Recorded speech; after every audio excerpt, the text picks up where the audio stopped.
But all right, I guess on that news, guys, we'll go ahead and close out the news completely and move on to our topic of the week, our last segment on the show. So this is kind of interesting. There's a lot of anniversaries happening this year. A lot of them, actually. I was talking to Adam about it before the podcast, telling him like, "Oh, dude, like there's a lot happening," and but we didn't really. Uh, uh, there wasn't really anything happening too close except for Resident Evil's 20th anniversary, which Capcom is actually going to be kicking off next week with the release of Resident Evil Zero HD Remaster, which is the HD remaster of the 2002 GameCube release, which is a prequel to the entire series. So basically, if you've never played Resident Evil, this would be a great game to start off in because it is chronologically the first one. So if I recall correctly, Resident Evil's 20th anniversary is actually this March. It's in March, I think it's the 22nd. But since Capcom is really kicking off things next week, we figured, well, shit, let's go ahead and kind of like tap into Resident Evil's 20th anniversary. This is a huge franchise at this point. I mean, I know there's a lot of mixed feelings of the recent games, and obviously the films. There's some, mixed feelings, but there's some really great games that came out, in the Resident Evil series. I mean, dude, I remember the first Resident Evil game I played. I wasn't around for the whole 20 years. I've been a Resident Evil fan for 18 years because the first game I played was in 1998, and it was Resident Evil 2.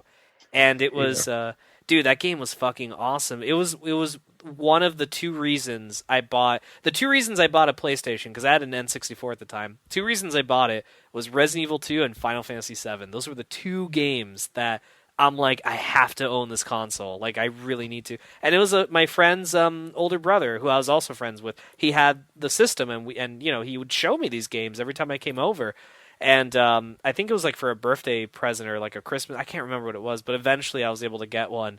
And Resident Evil 2, I wanted it to be my first game, but my dad ended up getting me Tomb Raider 2 because he couldn't find Resident Evil. I think I mentioned this in the we covered PlayStation 20th anniversary, but yeah, so I'm like, this isn't fucking Resident Evil 2. What is this?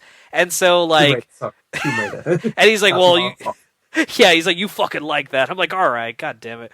And then eventually, I think like I got more money for my birthday or Christmas or whatever. Like relatives give you money and shit. You're like, when you're a cute kid, people give you money, and then you get older and they're like, fuck that guy. But so I was a young kid, and so I got enough, and yeah, I went to like Walmart or something, and I bought Resident Evil 2, and I was so happy. It was a great game, dude. And then eventually, I kind of reversed engineer it because then I bought like Resident Evil Director's Cut. They had like the greatest hits version. I bought that, so I got to play the original Resident Evil. And then yeah, I just kind of like went from there. I played Nemesis came out, and that game was awesome. Code Veronica came out. I got a Dreamcast for fucking Code Veronica.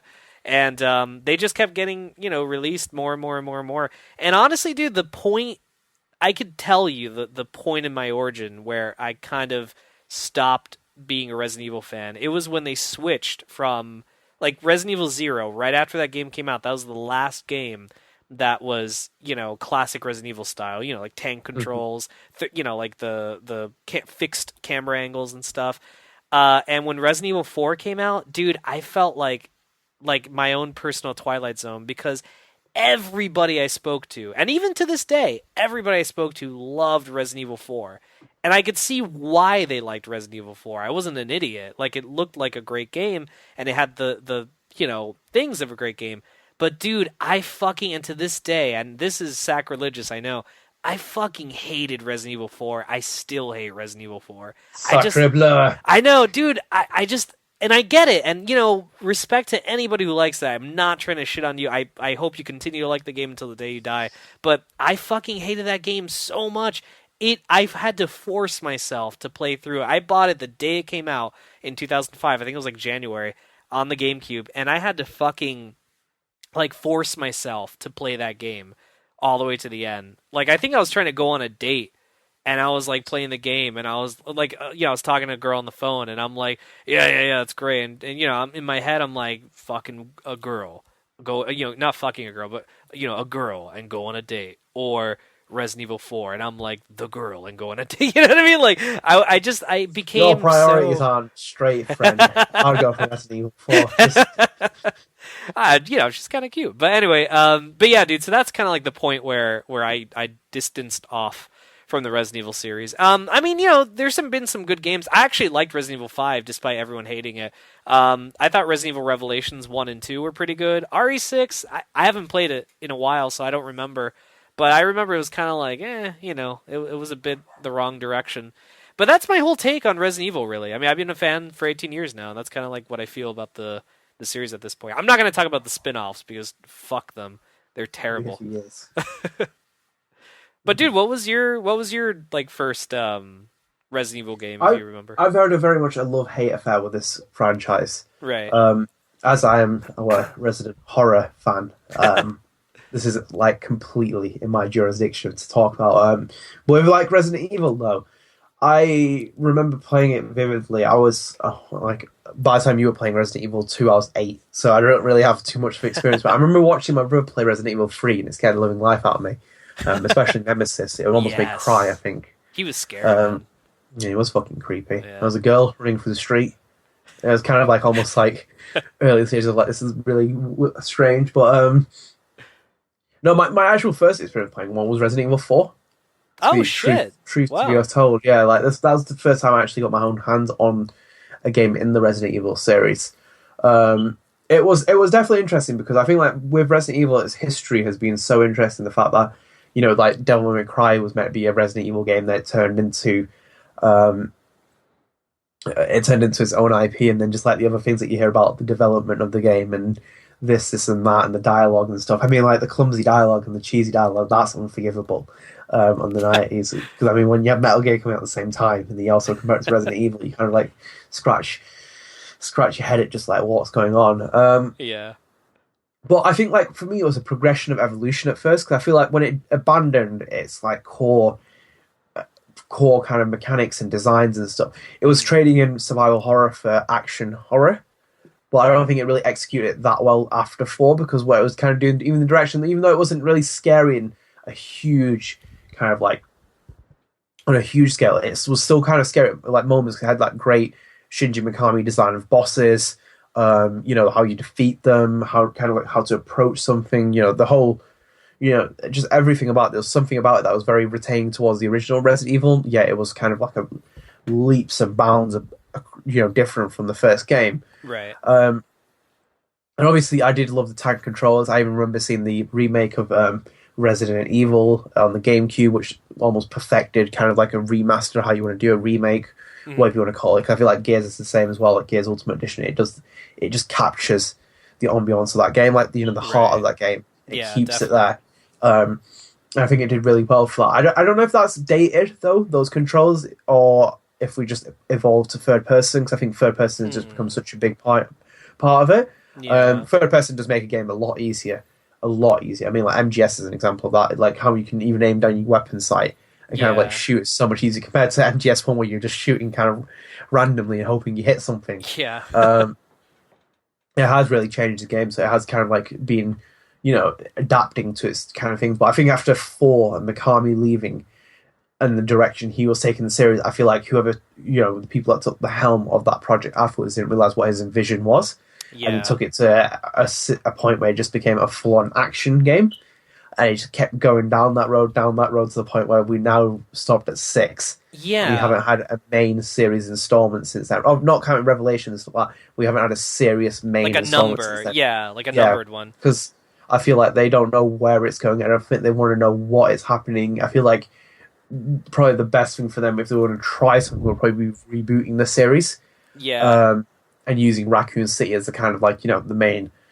Keep the main things like Raccoon City and the Wesker... Not Wesker, what's he called? Spencer Mansion, blah, blah. All the other key components of the story that makes it up.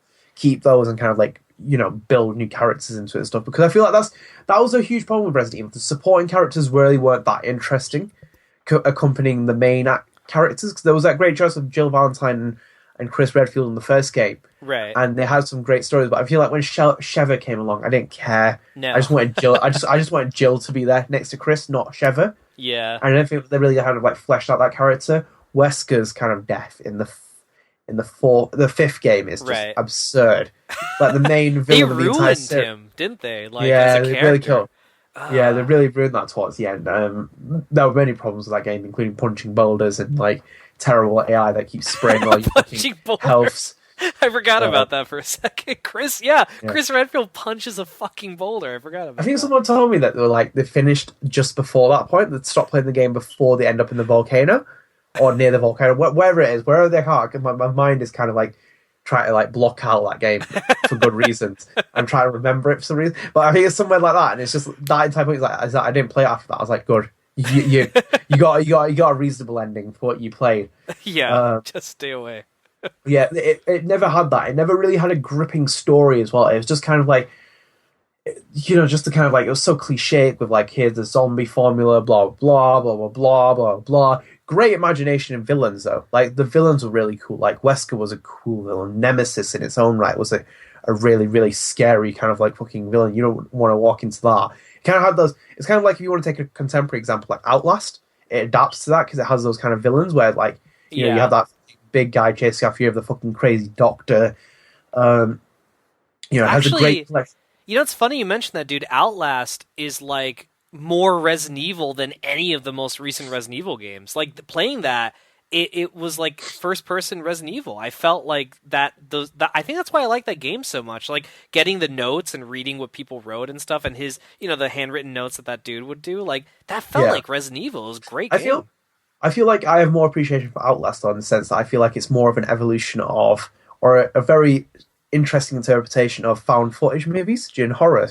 Oh, yeah. Very much the fact that we are watching the horror movie through their lens. We are playing it this time. Yeah. And we are controlling it. It's dictating more. Because I feel like always when watching a horror film from playing a game is something completely different. Because I feel like when you're playing the game, you are in control more than anything. Like, you're dictating stuff. Your decisions make anything. Like, Until Dawn, like, that wrong decision, your head's gone. And it's just as simple as that. Mm-hmm. Like, when it's that kind of thing, when there's more kind of like, there's more of a serious nature to it, it kind of really resonates with the player more than anything else. Outlast, it was an example. I feel like this is the problem though, is with like, the bigger question would be, does Resident Evil really have a place in 2015, 16? Yeah. 15 I'm going back to mainly because of Revelations, which you played as an example. Does it have a place in 2016 though, is the main question. Can it be rebooted? Yeah, which actually I wanted to address that. Let's kind of like we're not going to get to in detail, but let's briefly just look at what they've done and what they could do. So like the first game, Resident Evil, all the way back in 1996. That was the first release. And then, naturally they make Resident Evil 2, Resident Evil 3. They start making, spin-off games like Resident Evil Survivor, but they still release like, Code Veronica and continue the franchise forward. And then in 2002, they did. Remember that announcement they made at E3 back in 2002, where they became a Nintendo exclusive for a little bit, and it was they did a remake, an excellent remake. Which again, if you guys have not played that, get the Origins. Call me again. Very, very the catalyst of Resident Evil. Anything is his child, if brainchild. Yeah, like I mean, he came out of nowhere and made this remake, and it kicked ass. It was so fucking great. And they continue that. They made Resident Evil 0. They kept making, spin-offs for like PlayStation 2, like Dead Aim and Outbreak File 2. And then, when Resident Evil 4 came, that was when they kind of like turned everything upside its head. Like Resident Evil 4, became like a new point in the series. Like it wasn't like, like what we discussed. It wasn't like what it was prior with the camera angles and stuff like that. And since then, it's been kind of weird. Like, they made those Wii games, the Umbrella Chronicles and Dark Side Chronicles. They did RE5, which, like we talked about earlier, was more action-oriented. And then, what was it? Revelation. And then they did something weird, right? So they would release a Revelations game, and that would be more horror-oriented. And then they would do a more action-oriented game, and the action-oriented ones were the numerical ones, which is like, what the fuck logic is that? And now, okay, so Revelations 2 came out, and then this year, which I think this is really sad, this year, for the 20th anniversary of Resident Evil, they're releasing two games. Well, announced wise. The HD remaster of Resident Evil Zero that comes out next week on Tuesday, and that horrible looking multiplayer game Umbrella Corps, which is like, why would those two, like, you're getting an HD remaster, I get that, but a fucking like shooter, like, and I mean, really, dude, the only thing they have planned in the future is they're remaking Resident Evil 2. So like what? So I don't. If they are going to reboot Resident Evil, I think it's going to be a while. Because if their next game is a remake to RE2, maybe they'll. I don't know. I honestly think that what they need to do is stop making action-oriented games and go back to the fixed camera angles. Like make it more of like a third-person horror game. From that point of view, I think that's what their future holds. I mean, they keep releasing HD remasters, and now they're remaking my personal favorite Resident Evil game, Resident Evil 2. So it just sounds to me like that should be the future. I don't know. I mean, I could be wrong. I could not know what the hell I'm talking about, but I think that would be a smart move at this point. Yeah, I feel like for me, personally speaking anyway, is the fact that if anything Resident Evil needs to learn from is not straying away too much from its original formula, and if you're going to evolve it, keep it in lines with Resident Evil 4, because the evil within every essence is the spiritual successor to Resident Evil 4. Mikami built it like it. It plays like, when you play it, you feel like it's an evolution of that game, because it plays with new mechanics where you can play with stealth. It has that moving feel where it moves away from tank controls. The shooting is a lot more smoother. And yet it goes back to old school horror techniques of limited supplies, of creatively thinking about disposing of enemies, not necessarily fighting enemies. I feel like that's a huge miss on horror games. The fact that you don't have to fight enemies, you can just run. Yeah. It's a huge thing of what built Metal Gear Solid into the series. It was Metal Gear, the series. The fact that Kojima said he wanted to build a game centered around kind of like the Great Escape. You don't have to shoot someone, you can run. That's what horror is. Like Outlast, I don't remember fighting many people. I just ran like fucking mad from everything, because obviously that's the entire point, because you don't have any weapons. But it kind of does say something, though, I think, with the psychology of the fact that when you have a weapon, you're willing to stand your ground, but when you don't, you will run. Oh, yeah. So yeah. In itself, that's a very interesting discussion to have about horror, but this is not about Resident Evil. But when you play like Evil Within, though, you understand it's very simplistic. The formula is great for what it's doing. I don't think it was a brilliant game by any stretch of the imagination. I thought it was, a decent game, because it had its flaws, and it was kind of like, the letterbox, and just the story was weak, and there was no real kind of development in characters. But the gameplay was fresh, though. It stayed fresh. Like, the upgrade system was very, again, simple. Everything needs to stay simple with horror. When you overcomplicate it to the point where, like, these ridiculous fucking controls and yada, yada, yada, and this, and that, and introducing a co-op AI friend, you kind of like, the co-op AI in Resident Evil, when it's there in the Evil Within, it's there and it's helpful. But you see the one in RE5, that was just more of a nuisance for the player. Yeah. You just kind of was like, what the fuck am I even got this character for? It's not necessary to the plot, it's just not necessary for the gameplay, it kind of ruins it. I understand the fact you want to bring co-op in, but it just doesn't work for what it's trying to do there. But I think the main thing for me is, like, if you want to build Resident Evil, get rid of the multiplayer. Don't even try and focus on multiplayer. 'Cause it's like the Resident Evil 5 thing where they added it in later as a patch, and it was already on the disc. Right. Get rid of it. It doesn't need to be done. Get rid of any survival games. Anything else, just make it pure story. Just like the Evil Within, and have expansion packs as well for it. If you want to kind of get some extra investment off it, that would be the perfect formula. Just make it a straight, full-on single-player horror game, Outlast style. More like adopting Outlast kind of like techniques and kind of like horror. And just make it a very cohesive story that kind of like engages the person and makes it very interesting. Because horror is one of the biggest flaws for that, because you can't really tell a story where it's really interesting.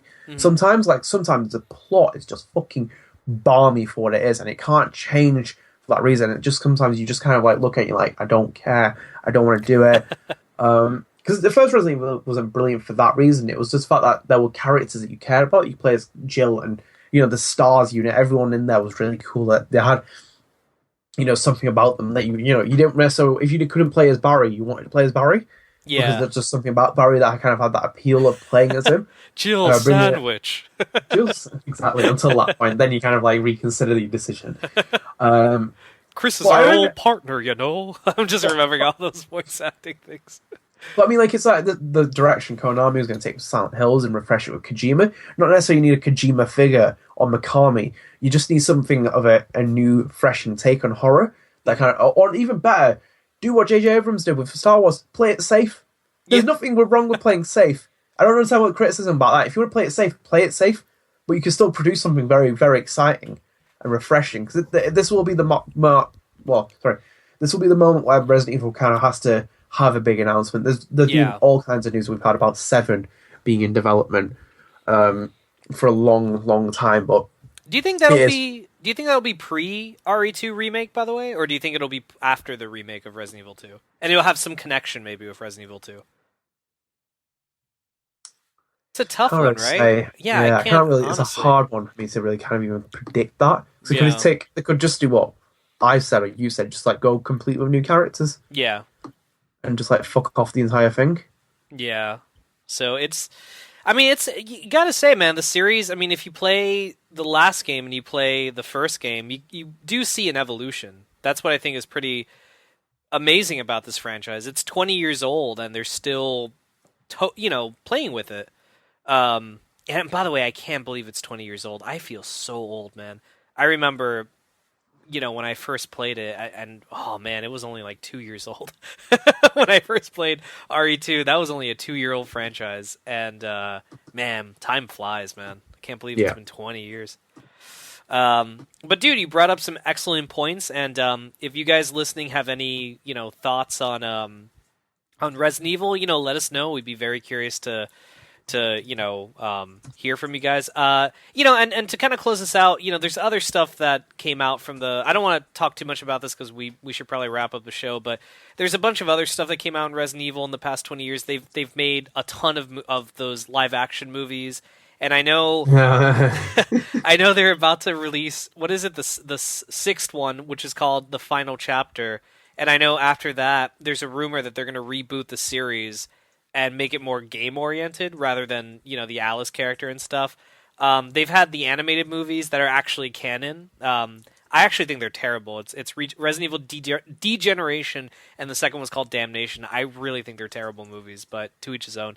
And there's been other stuff, novels. There's been adaptations of the games in different forums. I hear in Japan there's a fucking Resident Evil themed restaurant, which I would love to eat at. Like, can you imagine the T-Virus cheesecake? I would love to have that.